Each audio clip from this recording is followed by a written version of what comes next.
ஐயோ தேவையில்லாம இவங்க கூட சேர்ந்து பேய் படத்தை வேற பார்த்துட்டேன். பயமா வேற இருக்கே, என்ன பண்ணணும்னு தெரியல. என்னைய மட்டும் ஒரு தனி ரூம்ல விட்டுட்டு இவங்க மட்டும் தனியா போய் தூங்கிட்டாங்க. எனக்கு வேற பயமா இருக்கே. இந்த காட்டுக்கே நான் தான் ராஜா. என்னால என்ன செய்ய, வயிறு வேற பசிக்குது. நமக்கு சமைச்சு போட எவனாவது வேலைக்கு கூப்பிட்டா அவங்க வர மாட்டுறாங்க. எல்லாரும் நம்மளை பார்த்தா பயப்படுறாங்க. ஏனே தெரியல. நான் என்னடா பண்ண போறேன்? தம்பி, உன் அங்கிள் ஊர்ல இருந்து வந்திருக்கேன், ஏதாவது டிவி போட்டுதாப்பா. கீழே எனக்கு போட தெரியாது அங்கிள், ஏதாவது கலர் வாங்கிட்டு வந்து கொடுப்பா. என்னப்பா இப்பதான் தூங்குன மாதிரி இருந்துச்சு, அதுக்குள்ளேயே விடிஞ்சிருச்சு. எந்திரிச்சு வேலைக்கு வேற போகணும், விடுமாடா.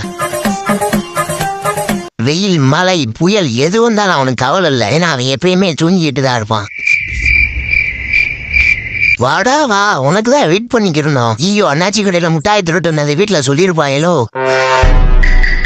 மௌனே, இதாண்டா உன் பிறந்த நாள் ட்ரெஸ், நல்லா இருக்கா? நல்லா இருக்கு டாடி.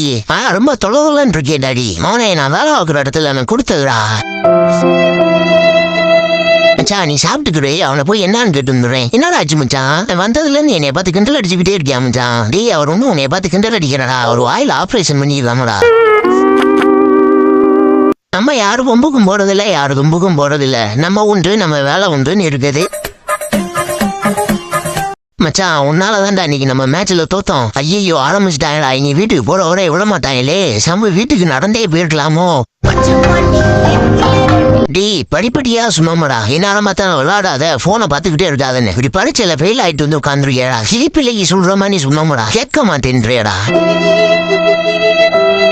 இந்தாடி, இன்னைக்குதான் உனக்கு படிக்கணும்னு பொறுப்பு வந்துச்சா? சரி படிச்சு நல்ல மார்க் எடுக்க பாரு. என்ன படிச்சாலும் வைறாங்க, படிக்கலாட்டியும் வைறாங்க. இந்த காட்டுக்கே ராஜான்னு ஒரு பேருக்கு தான், மற்றபடி நமக்கு வேலை செய்யன்னு யாருமே கிடையாது. எனக்கு கூப்பிட்டாலும் யாரும் வரமாட்டுறாங்க. நம்மளை பார்த்தாலே பயப்படுறாங்க. சம்பளம் நான் கொடுக்குறேன், வந்து வேலை வாருங்கடா.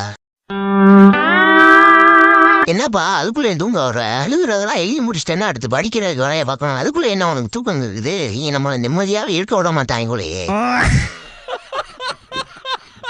டே, மதியம் 12 மணி ஆகுறா, இன்னுமாடா சாப்பாடு ரெடி பண்றீங்க? சோறு மட்டும் வச்சிருந்தா குடும்படா, நான் தயிரை வச்சு சாப்பிட்டு பேசாம தூங்கிக்கினேன்.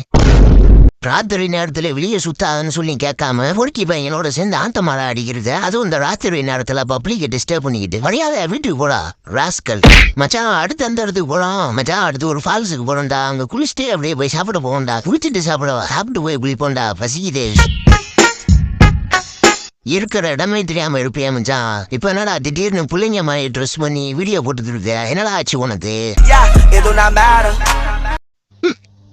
25 வயசுல கல்யாணம் ஆயிருந்தான். வனபாயத்தோட சாப்பிட்ட மாதிரி வாழ்க்கை அணிஞ்சிருக்கான். எல்லாம் போச்சு. இனிமே நம்மள எவ பார்த்து காதலிச்சு கல்யாணம் பண்ணி கொஞ்சம் ஏஞ்சி அப்படி போக சொல்லுங்க. இல்ல நான் கூட அங்க போய் நிக்கிறேன் மேடம். சத்தியமா உட்கார எனக்கு பிடிக்கல. Thanks for watching.